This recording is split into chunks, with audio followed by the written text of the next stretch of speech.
우리의 심한 연하남이 너무 낭만적으로 놀고 있네. 그래? 나왔어? 너무 낭만적으로 놀고 있는데. 그래? 아이씨. 풀어. 자, 이렇게 해서. 우리 나가잖아. 그러면 어디로 나가면 되는 거야, 사랑이. 그래서 얘가 아직 방향을 못 잡는 것 같은데. 이쪽으로. 여기가 사랑의 교회고. 절로 나가라는 뜻이고.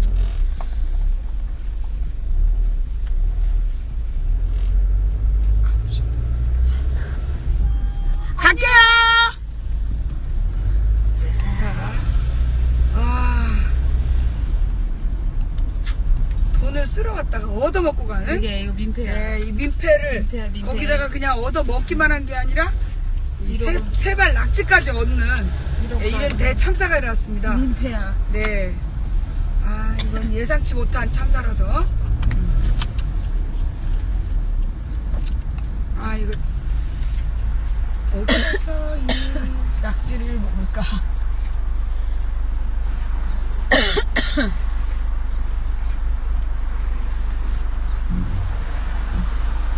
차가 끊기긴 끊겼다면서.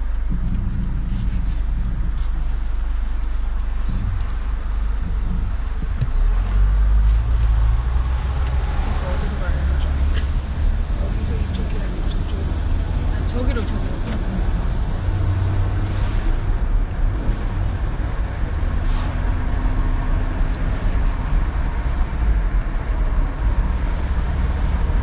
내가 이 뚜껑을 열어놨더니 이렇게 많이 안 덥지? 여기 문도 열어놨지.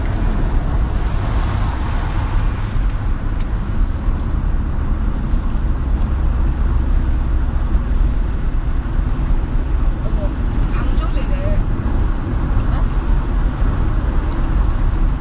여기 길봐. 자. 곧 밥 비벼 먹어야 되는데, 그거. 그래, 반찬이 너무 많겠다. 뭐라고? 반찬이 남는 게 너무 많아. 그러니까. 안경이 많이 못 먹어서 그래. 맞아, 그런 것도 있을 거야. 안경이 좀 제대로 먹어야 되는데, 남자답게 못 먹었어. 여기서 성차별을 많이 안 먹었다고. 남자답지 못하게 먹으면 왜 못 먹냐고. 일관되게 조용하고.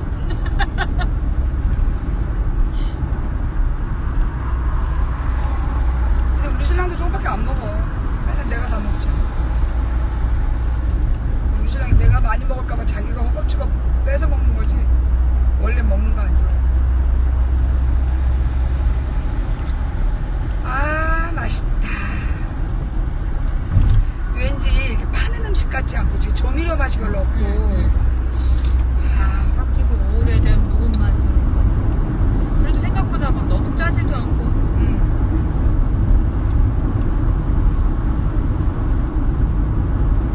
나도 물 하나 까서 저기 빨대 꽂아줘. 빨대 버렸어? 훌륭해. 아니, 아까 후겨져서 어려워. 첫 번째 걸로. 여기지 이걸로.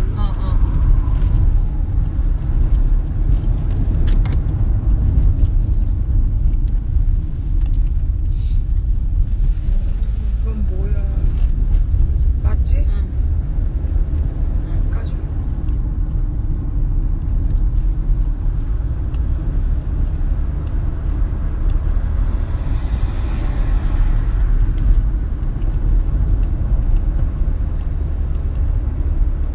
이 내비게이션만 듣고 어느 집으로 오는지를 찾아서 오시는 우리 시청자분들의 열의와 열정.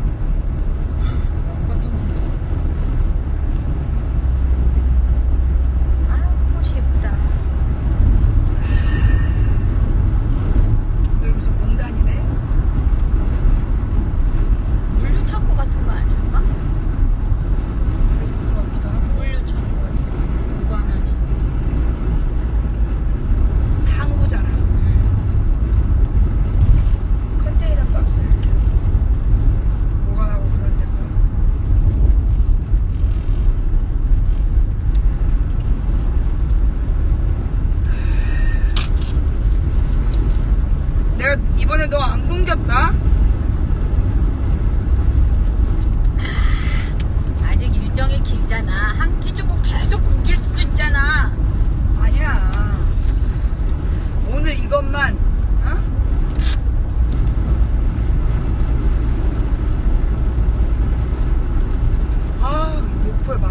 그렇게 되구나. 그러니까 처음. 아이씨. 서울이 왜 사실은 막 화가 나지? 서울이 사실은 음식이 제일 별로네. 간만 비싸지. 1인분에 5만 원 주고 먹어도 맛이 없단 말이야. 그러니까 이런 지역들을 돌면서 맛있는 집을 찾아내면 정말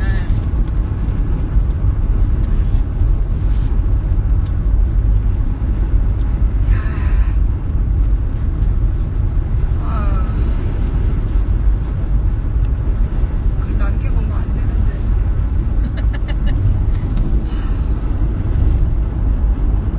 이럴 때는 내가 두 사람이었으면 좋겠어.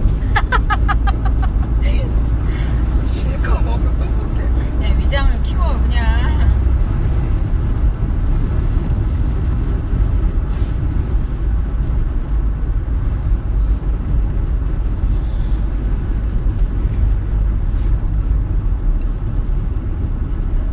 그래도 이런 음식이 은근히 엄청 짰을 거라고 다 간이 저기 돼 있어서 아니야, 거의 안 짰어. 그냥 물 계속 먹히는 걸로 봐서는 나는 이렇게 흔한 음식 중에 이렇게 안 짠 거 처음 봤는데. 야, 이게 간장 짠맛이라 소금 짠맛이 아니라서 그렇지. 아, 그런가?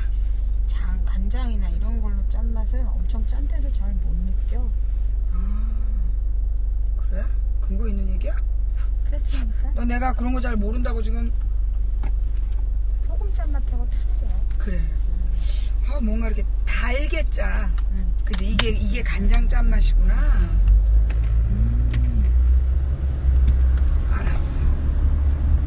간장을 넣으면 달고 짠맛이 난다. 깊은 짠맛이라 그러지. 2시간을 가야 되니까. 아직 그래도 해가 기니까, 그지? 그렇지. 지금 8시 돼야, 한 7시 돼야 해지나? 7, 8시 돼야? 이 기간 동안에 광주 가본 적 있어요, 안경님? 처음이야? 아, 광주에? 오. 지난번에 나 올 때 안 왔었나? 예전에 그때 겨울이었어. 작년 5.18 때 왔었잖아. 그때 안 왔나? 같이? 검색해볼게.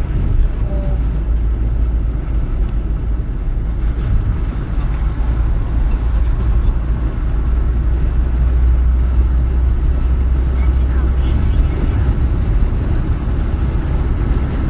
안할 때 횟수가 되게 적어요. 엄청 많아져. 그거는 되게 짧게 했다는 기억도 거의 안 나. 그래. 차 안에 있었던 것밖에 기억이 안 나. 그치. 멀리 봐야 내가 운전이 거치니까, 저기, 여기서 업무 보면, 글 보거나 막 이러면, SNS 보면 멀미 나.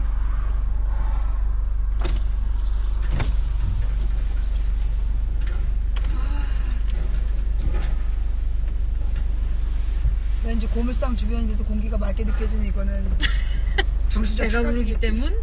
배가 부르기 때문에 모든 것이 모든 게 용서되는- 아름다워요. 저 고물상조차도 아름다워 보여. 어떡해. 작년에는 저 경남을 같이 아, 경남 갈 때만 같이 갔었나? 아, 진해 창원.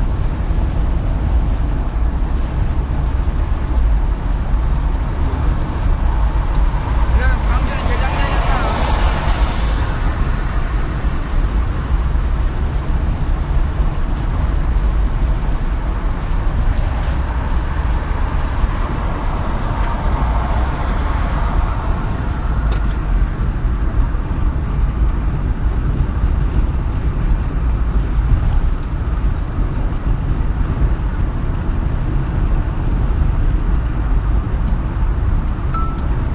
그러니까 이제 이 목포에 30대 부부 그리고 이제 그 젊은 광주에 어머님이 사시는 젊은 여성분 그래서 한 세 분은 젊은 층은 문재인 지지자가 많다. 근데 나 60대 이상의 어르신들을 중심으로 해서 안철수 지지 분위기가 분명히 있다.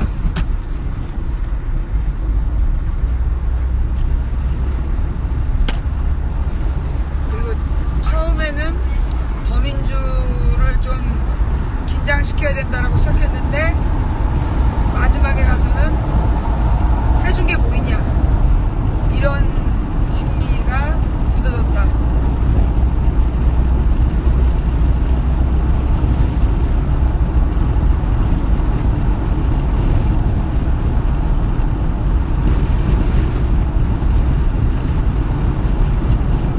나이 드신 분들의 그런 마음은 안 변할 것 같다. 그 이제 이 시간 여러분들이 분석해봐야 되는 건 호남의 60대 이상의 인구 비율을 검색해 보셔야 돼요.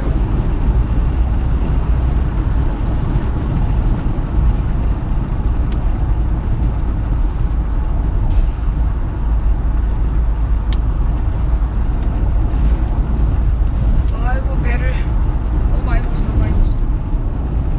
그렇게 많이 먹고도 이렇게 그러면 나 오늘 무채가 꿈에 나올 것 같아. 두꺼운 무채와 간장이 꿈에 나올 것 같아.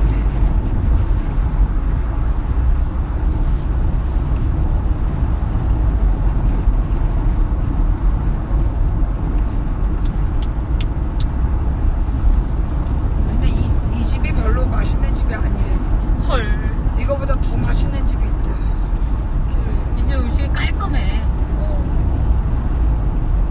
이 집은 저 음식하고 내가 볼 땐 어떤 그 깊은 아쉬움은 막걸리를 못 먹었기 때문이야. 저 음식은 막걸리랑 같이 먹었을 때 이 맛의 조화가 그럴 것 같아. 완벽해지는. 응, 응. 아까 그 막걸리 맛이 딱 그런 맛이더라.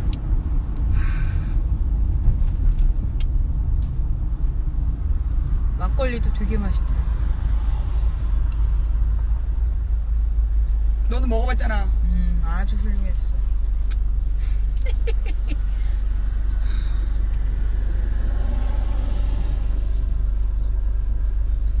뭐라고?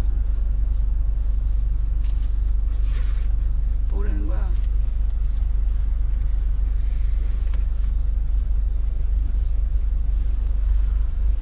근데 이 홍어가 칠레산 홍어야. 그래서 진짜 홍어 맛하고 좀 달라. 진짜 홍어는 훨씬 더 이 육질이 부드러우면서 쫄깃한 맛이 있는데 얘는 좀 거칠어.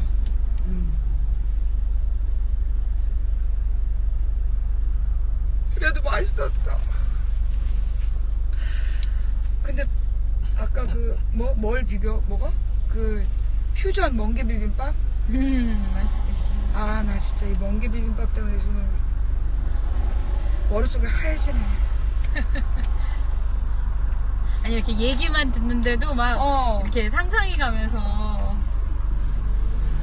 이게 우울증인 것 같아.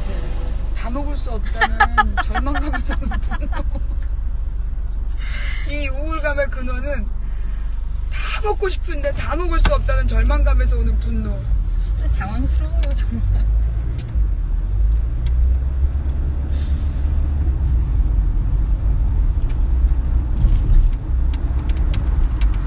근데 비가 와서 날씨가 비가 와서 날씨가 좋죠.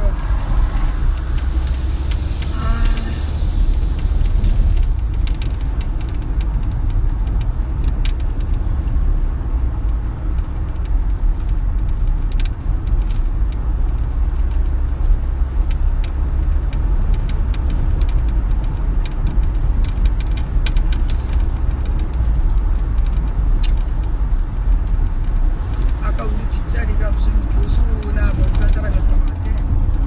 그래갖고 중국인들 데리고 와가지고 이제 식사 대접을 나름 한 거야. 한국의 맛이라고.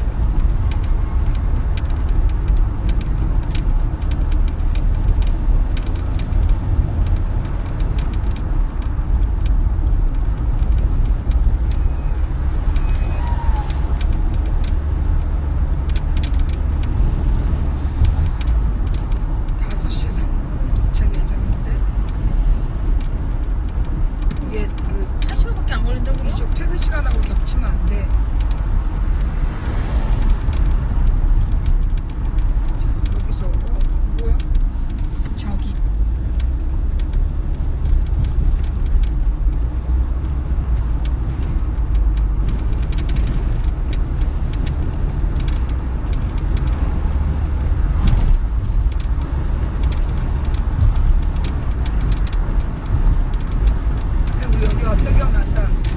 지난번에.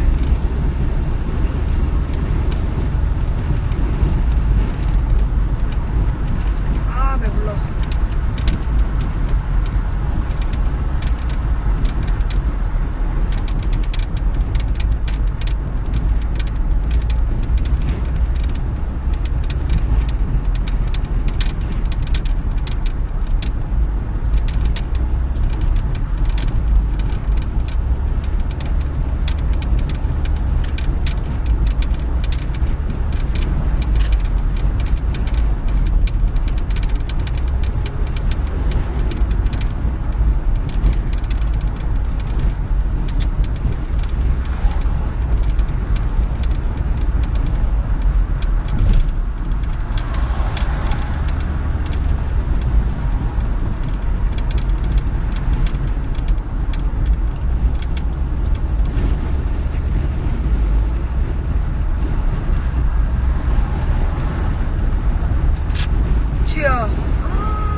진도 가는 길 보여드리는 게 낫죠?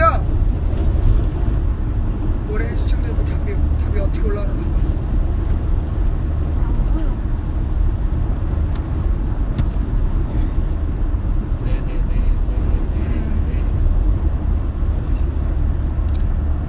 진짜 그럴걸. 좌측 커브에 주의하세요. 뒤늦은 함성은 뭐지 이거?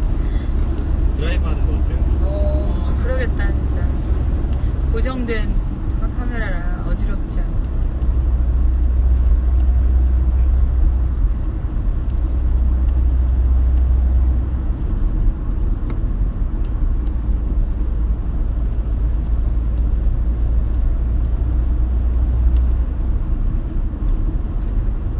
이거 가지고 무슨 레이싱 방송이니 뭐니 이렇게 이빨 털다 걸리면 진짜 뒤진다.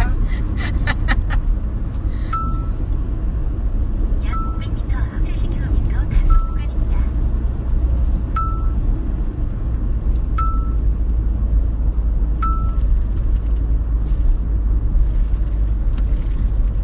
레이싱이 걷는 속도인데? 뭐라고? 레이싱이 걷는 잠시 속도야. 70km 단속 구간입니다.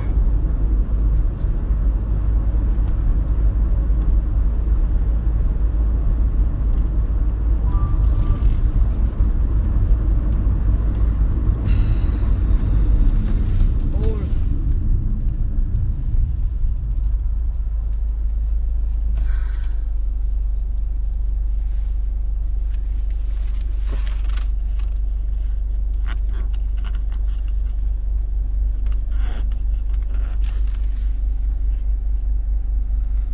이렇게 하면 내가 보이고 이렇게 하면 바퀴 보이고. 뭘로? 여기를 만지. 여기 보면 여기 옆에 톱니바퀴 옆에 카메라 모양이 있어. 음. 그거를 누르면 화면이 앞뒤가 바뀌어.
챙겨왔어.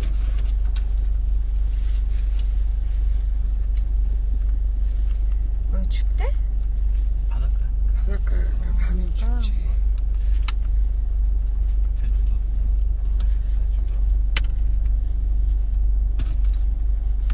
아니 바람 불어.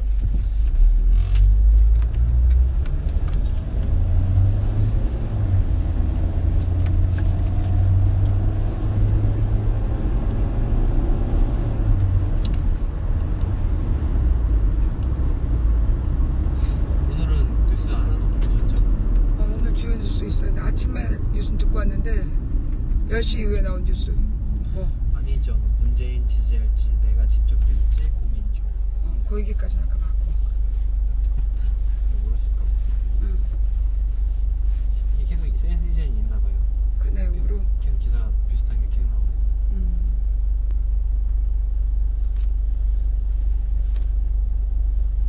왜냐면 딱 그 발언 직후로 이제 기사가 1시간이나 2시간씩 뭐 안희정 이렇게 말하고 이런 식으로 내용도 없는 기사들이 계속 나오고 어디 참석한 건 아니죠. 인사말하는 아니죠. 내가 볼 때 안희정의 그 발언은 그 지극히 계산적으로 나온 것 같고, 그러니까 이제 오늘 아침에 반기문을 박근혜 쪽에서, 그러니까 그 이원봉을 저기 비서실장으로 삼은 건 저기 반기문을 위한 포석이다, 이런 뉴스가 쭉 나왔잖아요. 그러니까 이제 그 반기문 바람을 치기 위해서 안희정 쪽에서 그렇게 센 발언한 거 아닌가. 그러니까 지금 반기문 얘기 쭉 들어가고 안희정 얘기만 나오는 거 아니야? 맞아요. 그치? 그거야. 그러니까 반기문 바람을 꺾으려고 안희정이 그 술을 놓은 것 같아.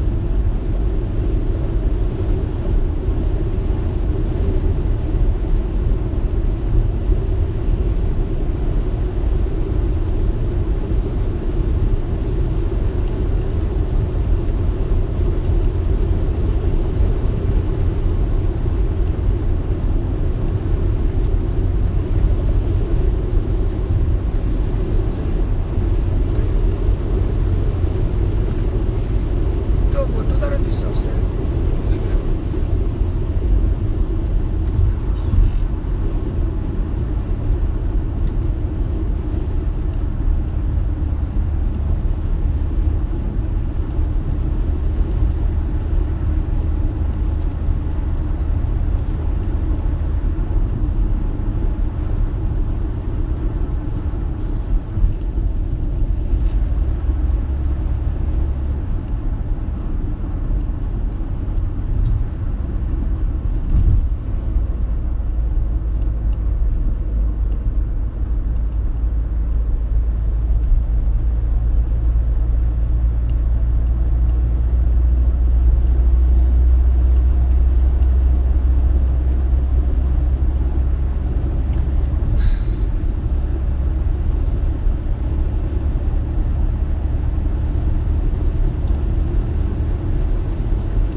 채팅창에 물어볼까요? 시청자분한테 뭐라고 그래? 기사 오늘 주요 이슈가 어떤 게 있었는지 집단지 넣으라고 그래 그래. 어떤 뉴스가 중심이었는지. 채팅창에 올라온 걸 보고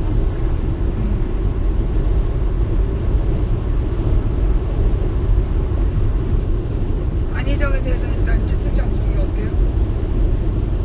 네? 안희정에 대해서는 채팅창에서 뭐라 그래요?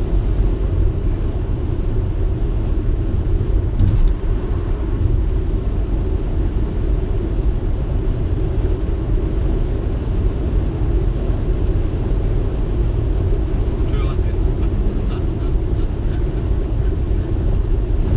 네, 시청자 여러분, 오늘 주요 기사 내용을 채팅창에 올려주시면 제가 보고 멋지분님께 한번 전달해드려 보겠습니다.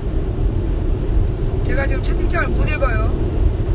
그러니까 여러분들이 오늘 그 저한테 궁금하신 거, 어떤 뉴스에 대해서 뭐가 궁금하다 이런 거 있으면 얘기 한번 해보세요.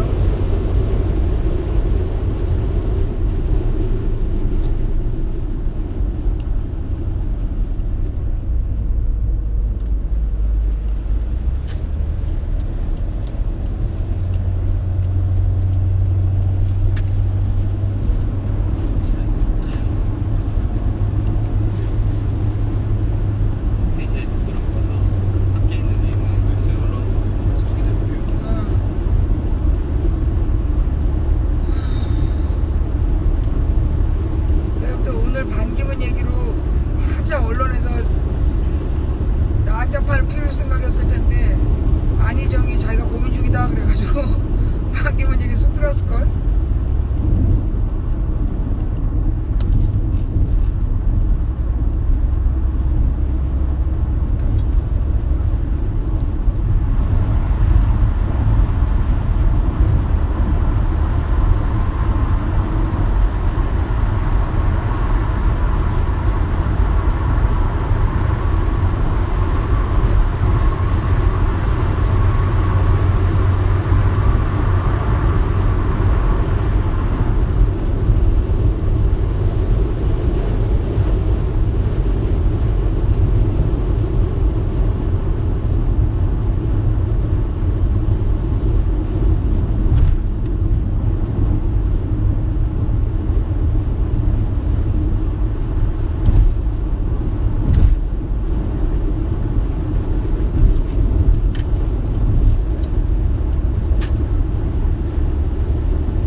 이병기를 칭찬했대요?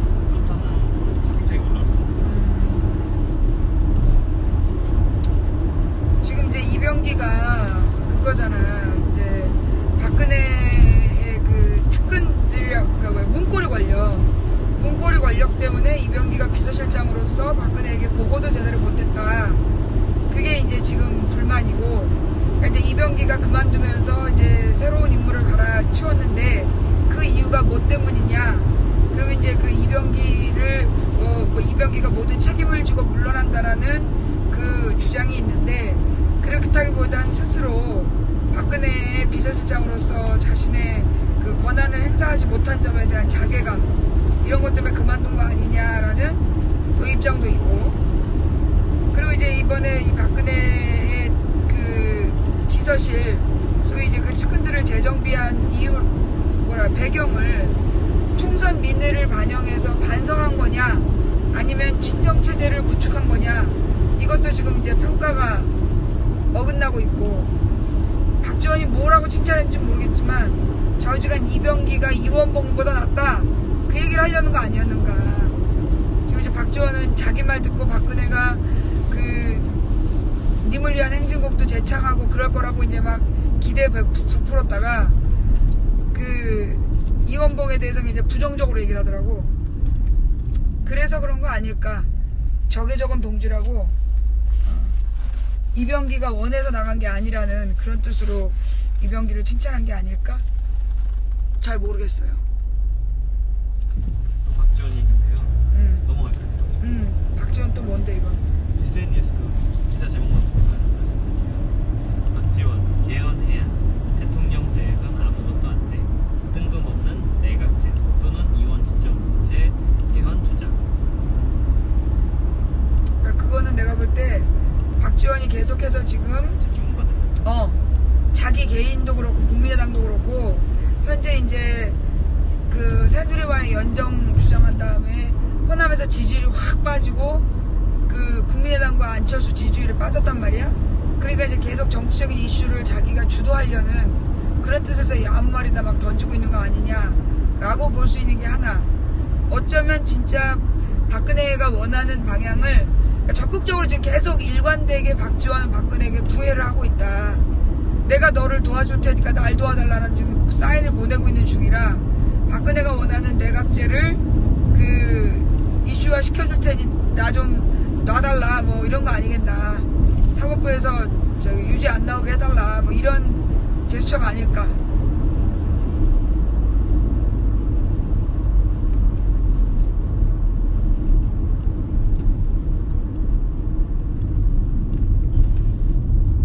천정배도 이제 가습기 살균제도 특검 도입한다라는 주장을 했나봐요.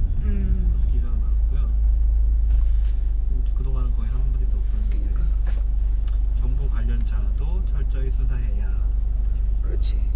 정부에 대한 수사 이게 중심이지. 근데 정부에 대한 수사가 이제 오늘부터 되게 강조되고 있는 개념인데 어제 저녁 오늘. 근데 이게 내가 볼 때는 그 뉴스의 배경은 이 정부에 대한 처벌을 강화해야 된다 그러면서 이제 김대중 노무현 정부에 대한 주장만 떠들면서 결론은 그 대기업 애경이나 SK나 뭐 홈플러스 이마트에 대한 책임을 우리가 물어야 되는데 그거에 또 다른 물타기가 아닐까. 정부의 책임을 뭐 피하지 말아야 된다고 먼저 던져. 그게 이제 박근혜 이명박의 책임인 것처럼 말을 시작해서 결론은 김대중 노무현을 공격하는 식으로 몰아가려는 그 얕은 수가 아닐까.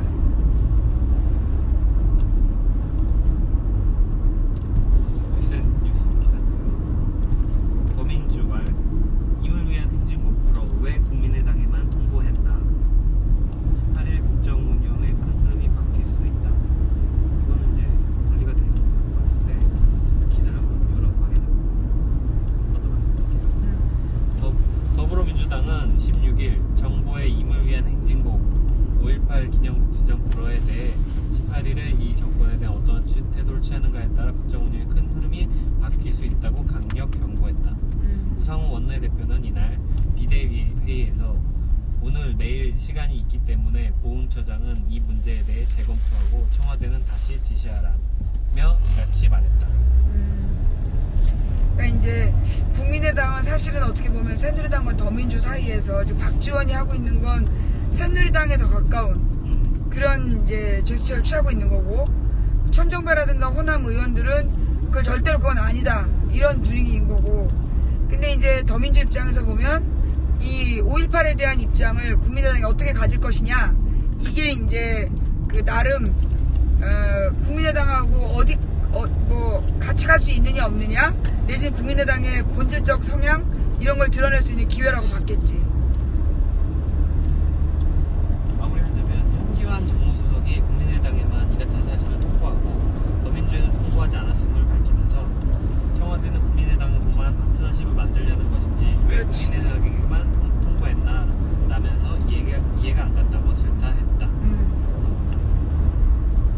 그러니까 이제 그 새누리당은 계속 국민의당하고 그 파트너십을 만들겠다 이런 주장을 하는 거고 박지원이 거기에 동조하고 있는 거고 천정배와 기타 호남 의원들은 택도 없는 얘기라고 하고 있는 거고 그 속에서 이제 그 우상호는 국민의당들은 이제 너네 입장 발표해라. 너 새누리 편이나 더민주 편이냐. 지금 호남 사람들이 너네가 우리 편인 줄 알고 있다. 너네 입장 발표해라. 이제 그런 중이겠지. 남경필도 출사표 얘기가 좀 나오나 봐요. 출마 얘기가. 남경필 발언도 기사했는데 개헌보다 수성 고제 개편이 우선 이런 정도 발언이 지금 기사 나고 있습니다.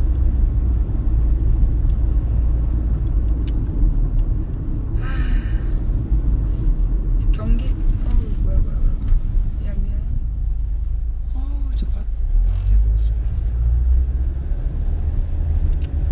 남경필도 경기도지사를 이번 두 번째 당선된 거지? 좀 최선 두 번 이상 한 건 확실해요. 세 번째인지 두 번째인지 좀 헷갈려요. 재보궐로 처음에 됐나? 아닐걸요? 그 김문수가 출마 안 하면서 된 거 아닐까요? 그러니까 2010년 14년 그럼 두 번이야 남경필도. 아니면 김문수가 지난 대선 출마했었나?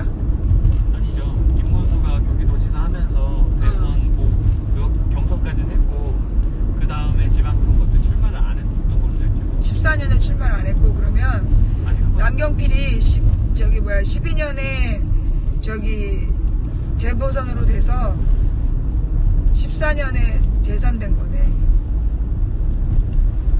경기도에서 두 번 당선됐다. 그러면은 이제 대선을 꿈꾸게 되지. 손학규가 그 바람 든 거 아니야? 근데 그거 터졌어. 누구? 김문수. 당연하지.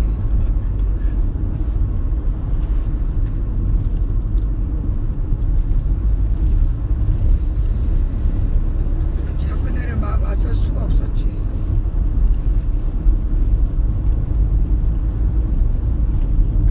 경기도지사 출신들이 그렇게 헛바람이 들어.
가치와 산자들의 행복을 위해 예산을 과감하게 투자하는 도시. 좌측 커브에 주의하세요. 자신의 정치적 사익을 위해 죽은 자를 불러내는 시장과 주민을 주인처럼 받들어 대한민국을 변화시키고 있는 시장.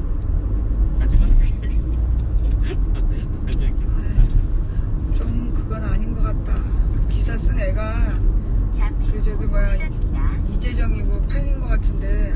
그래서 내가 고발뉴스 요즘에 별로 신뢰도가 신뢰가 안 가.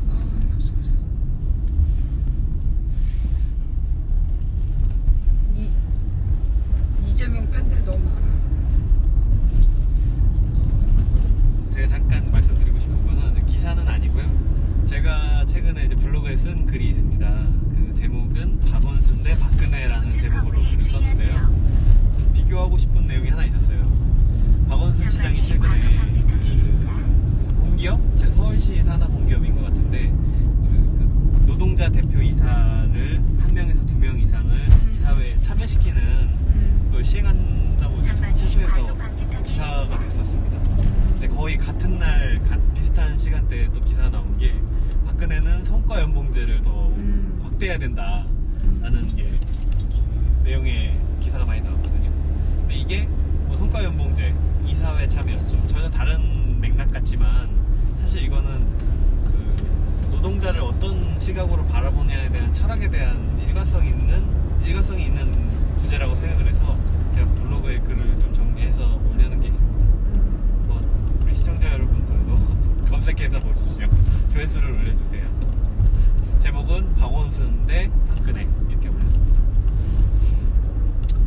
그 성과 연봉제 문제가 지금 이제 우리나라의 노동의 질을 더 악화시키려는 일관된 목표를 갖고 추진되고 있는 거라서. 근데 이 상반된 시각이 되게 재밌지 않나요? 같은 날 기사가 이렇게 딱 떴다는 게. 철학의 문제지.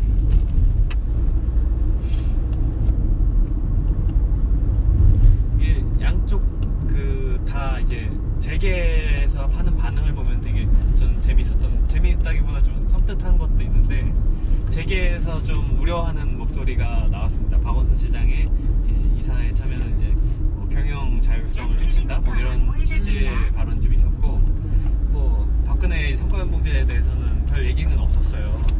근데 사실 보면은 그거 직접적으로 관계가 된 건 사실 우리나라 기업들이잖아요. 그래서 그 민간 기업으로 확산되는 분위기들이 분명히 약 있기 때문에 400m 우회전입니다. 박원순의 그 노동자 참여 경영은 확실하게 이제 선을 긋고 그리고 박근혜 성과연봉제는 이제 그 공무원들 공기업 직원들도 성과연봉제 갖고 쥐어 짜이는데 일반 민간 기업들 직원들은 하겠나라는 생각이 잠시 후 우회전입니다. 그러니까 이제 결국은 공기업을 성과연봉제로 한다는 건 그 나머지 기업들의 노동자들의 질이 더 떨어질 거라는, 그 사람들은 그 공무원과 공자 직원들만 노동 조건이 악화된다라고 생각하면 오산이라. 걔네들의 조건이 나빠지면 일반 노동자들은 더 나빠지는 거.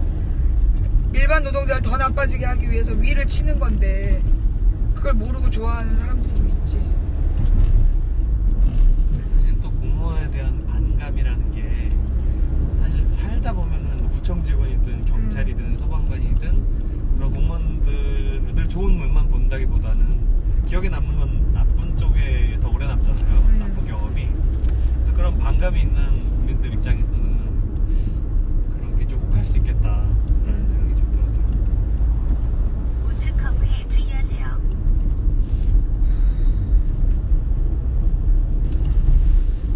결국은 이제 그 박 시장에 대해서 계속해서 그 유언비어를 퍼뜨리는 애들의 목적은 박 시장이 이제 그 재벌에 대해서 재벌 친화적인 정책을 안 펼 거다. 그리고 이제 이 국가보안법의 전문가다. 그러니까 이제 국정원과 재벌이 한 몸이 돼서 박 시장은 좀 밟고 있는 거고. 그중에 이제 이 노동이사제라는 게 과연 지금 잘 이해가 되고 있느냐.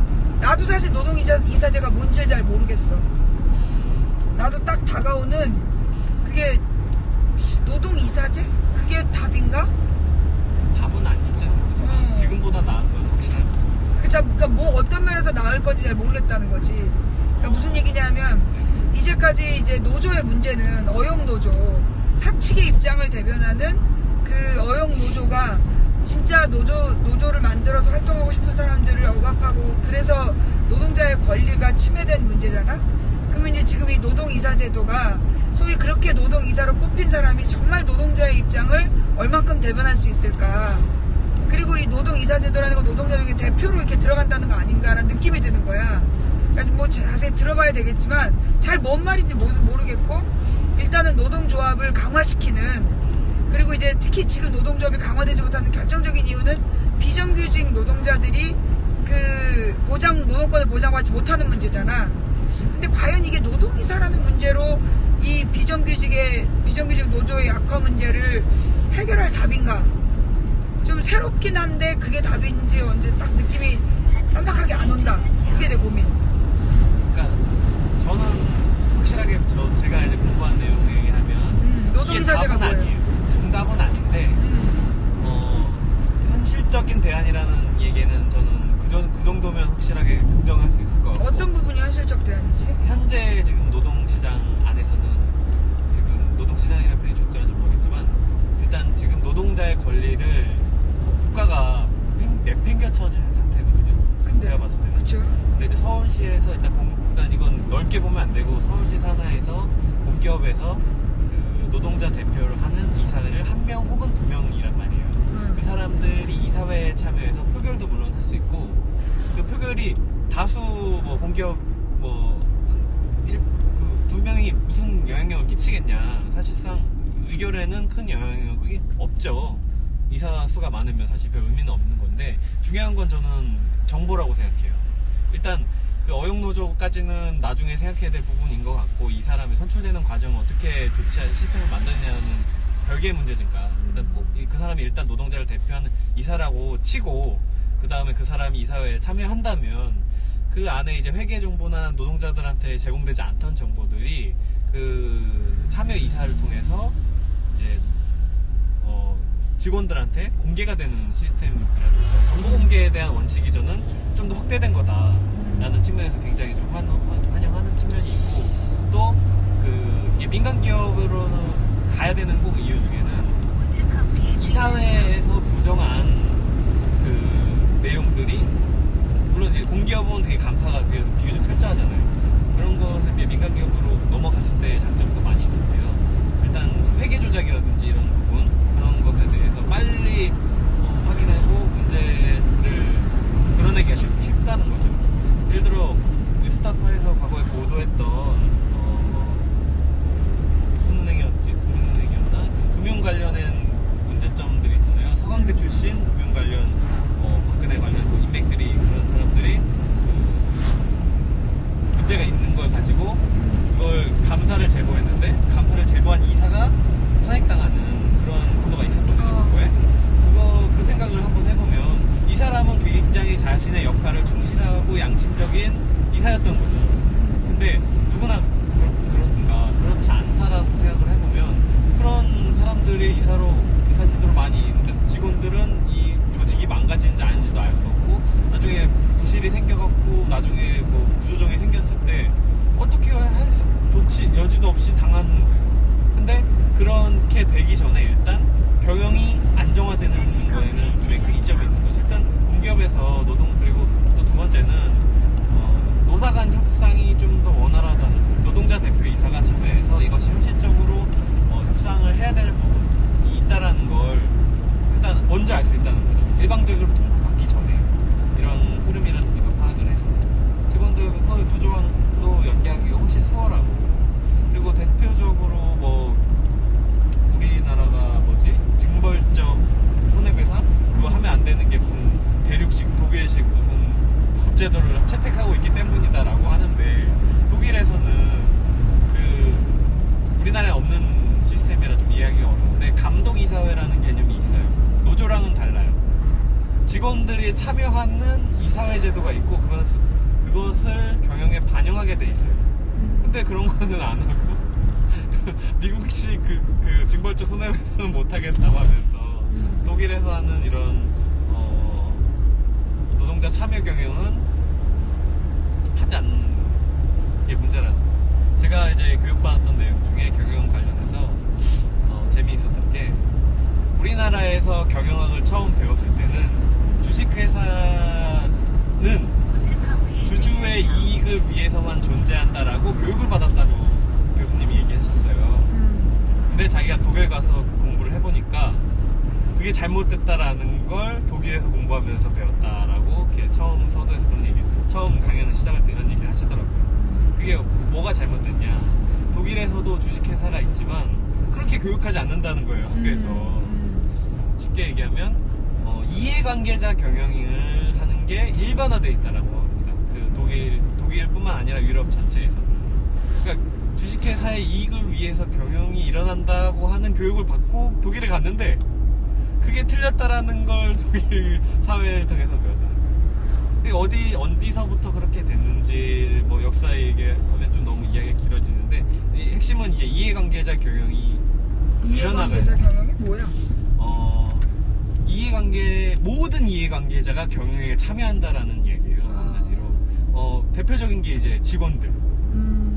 직원들이 그런 제도가 있다. 회사가 망하면 직원들이 피해를 보잖아요.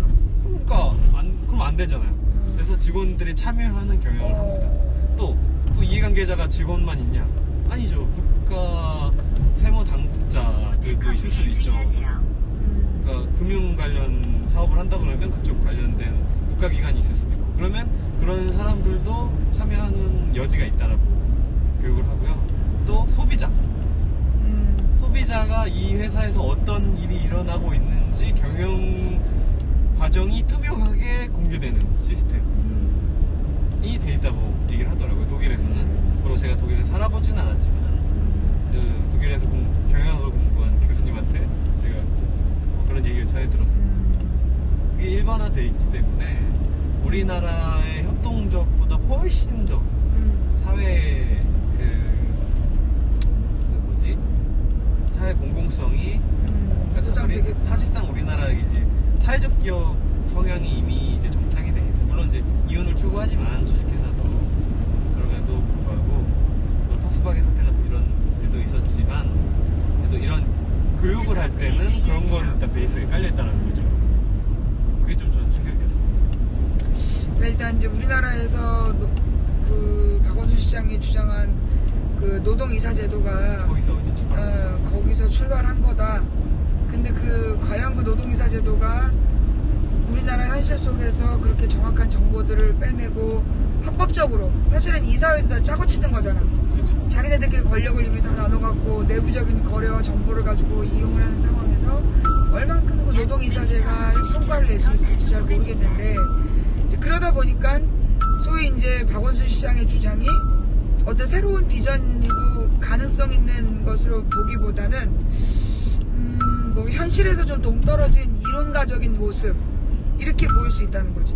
저는 그렇게 생각하지 잠시 후 왜 그렇게 60km 생각하지 단속 않는 구간입니다. 이유를 제가 한번 드자면 아니 난 설명할 필요 없다고 봐. 그러니까 솔직히 사람들이 지금 그 박원순 시장의 노동이사제에 얼마나 많이 공감하고 동의하는가 그걸 보면 알 수 있다는 거지. 그건 좀 별로 내가 볼 때 거의 모를 거라고 봐. 무슨 의미인지도 모르고 공감이 안 되는 이론인데, 그러니까 이제 그게 이제 노동이사제도라는 걸 굳이 막 설명을 길게 해야 되잖아. 그러다 보니까 실제로 사람들이 쟤 뭐야? 이렇게 된다는 거야.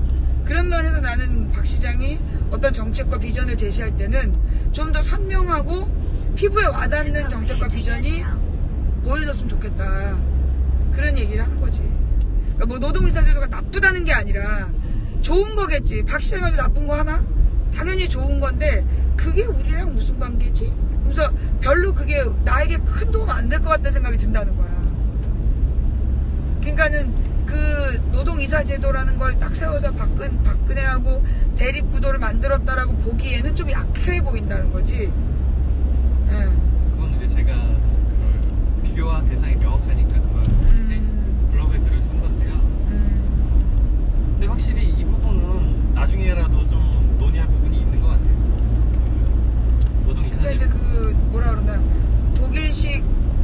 제도들이 왜 필요하고 좋은가 이거를 설명하기 위한 우리의 토대가 너무나 빈약하다 보니까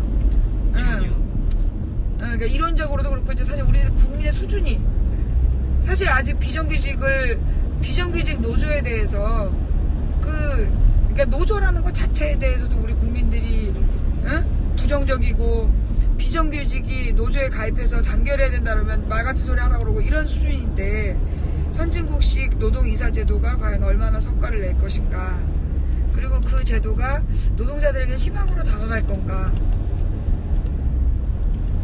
그 정도로 나도 해야 된다는 입장인데 진짜 어려운 길이긴 해요.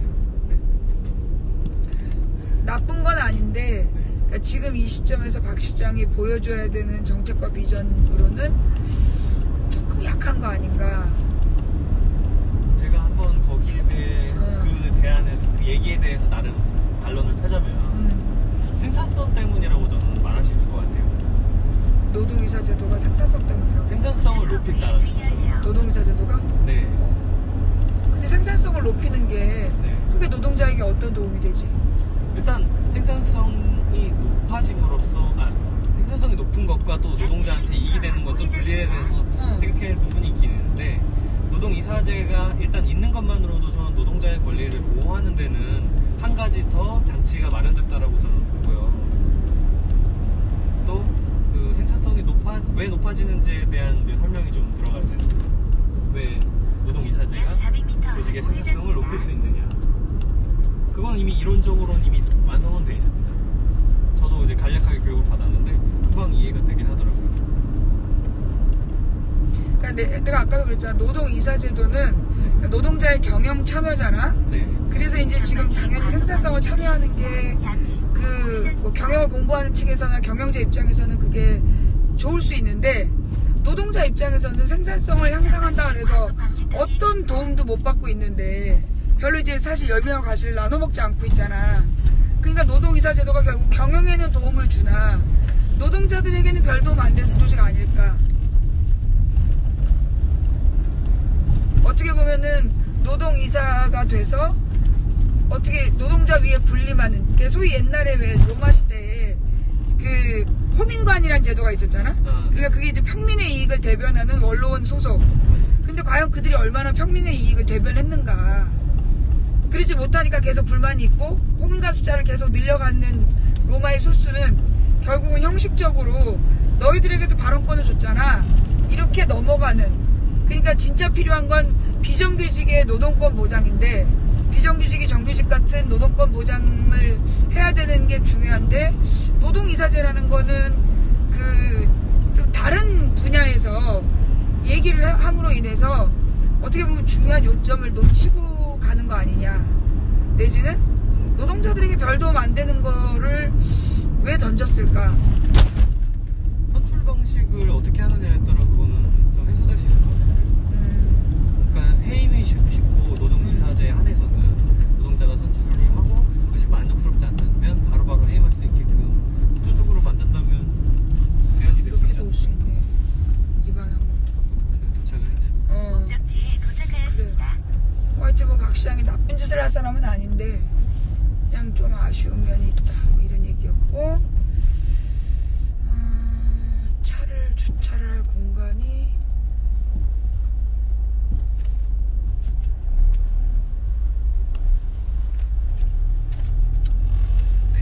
없어 보이지. 여기다. 장애인이다.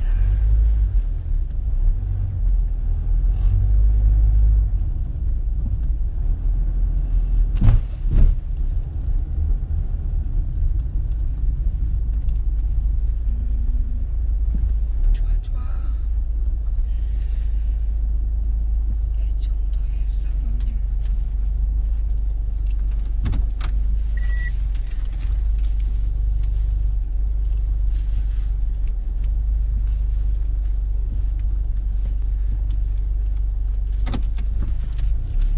입항하실 거예요? 그래야 되겠죠?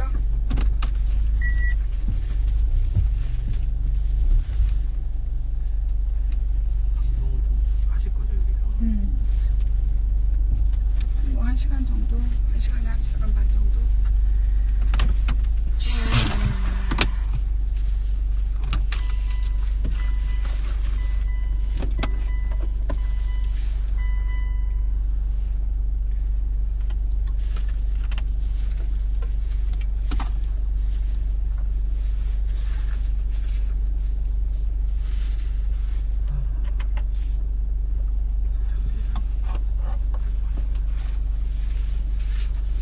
리방할 때 뭐 설치해야 돼요? 네. 리방하고 나서, 그러니까 끄고 나서 하면 될 것 같아요. 잠깐만 그러면 브레이크로 들어가서